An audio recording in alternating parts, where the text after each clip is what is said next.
Welcome back. It's Louisa Tannermunson from Feel Good Astrology, and I'm continuing with this Lessons from Venus playlist. Now, as you may know, if you've had a look through this playlist, this whole playlist, it's essentially a lesson for every day that Venus has gone retrograde.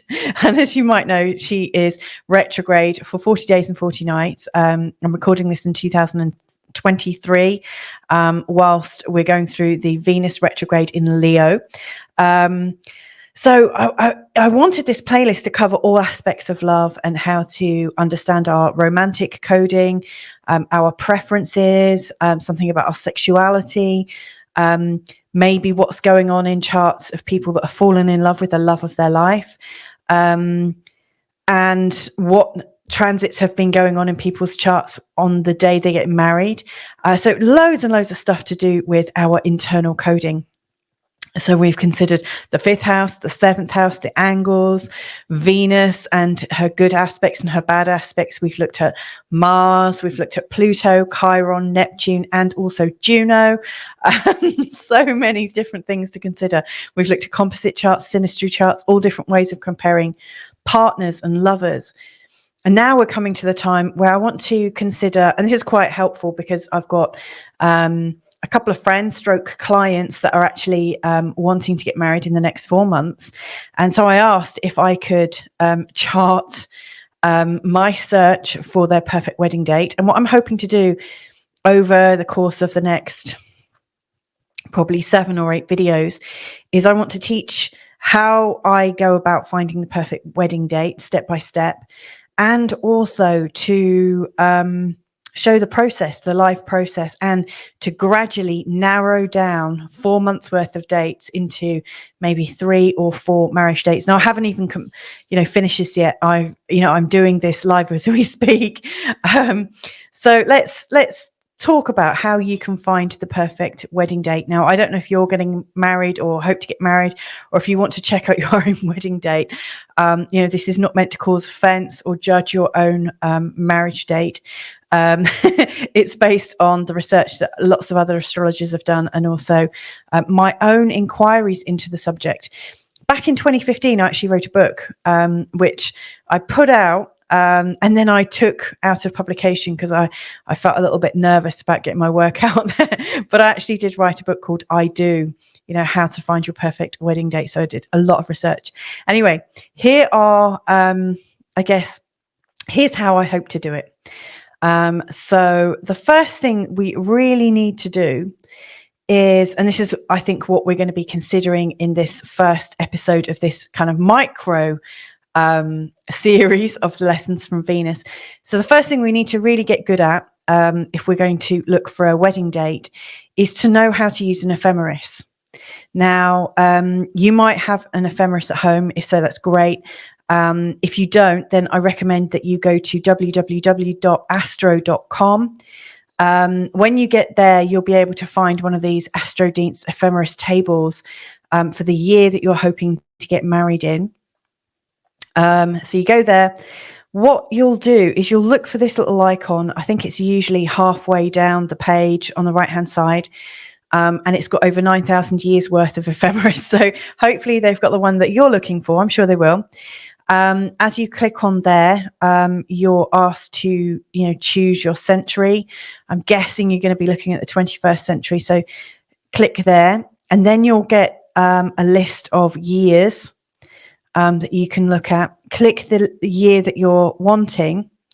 Now, I wouldn't select the A just yet. See that A icon next to each year?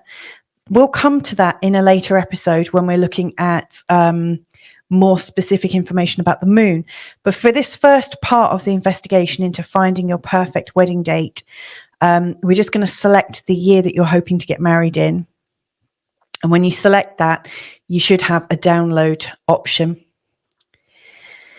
And this is what it looks like. So my couple are hoping to get married somewhere between November 2023 and the end of February 2023. So I've got 4 months to search for. Now, when you look at one of these ephemeris pages, you'll see you've got all these different columns. So the one on the left-hand side has got the day of the week and the date. And obviously you've got the month here. Along the top, you've got your symbols for the different planets. So you will need to know those. The ones that we're going to be, you've also, I should say, if I just go back, so you've got all these planets here. And then down underneath, it reports where each planet is for every day of the week for the whole of the month. And you'll see a symbol for the star sign. So this is the symbol for Scorpio. So on the November the 1st, Wednesday, November the 1st, 2023, the sun is at 8 degrees in the sign of Scorpio, and then it's 17. So that's like making it more specific. It's a little bit into 8 degrees. And like if you look here, you'll see that the moon is in the sign of Gemini at 18 degrees 22. And so it's helpful to know what each symbol looks like and which star sign it relates to. So I've just written those in here. So you've got Aries, Taurus, Gemini, Cancer, Leo, all the way around. Now you'll notice there's 30 degrees for each of these star signs. And that's all of the degrees of all the star signs across the ecliptic belt. That is essentially this belt that astrologers, I guess, imagine surrounds us. You know, for each star sign you'll have, it starts at 0 degrees of that sign, so 0 degrees of Aries, and it goes up to 29 degrees in Aries, and then the next degree is 0 degrees Taurus to 29 degrees Taurus, and so on and so forth. So, for instance, if you were to look along here, you'll be able to see where all of the planets were in their positions on any particular day. And that's obviously what we need to be able to do. And what we're going to be doing is we're going to be looking at different planets because we're going to eliminate some days because of the position of the planets that we don't like. We're going to be eliminating quite a few different things from all these dates. In particular, we're going to pay some attention to Mercury. We're also going to pay some attention to Venus, and also the moon. So there's quite a lot that we're going to be looking at.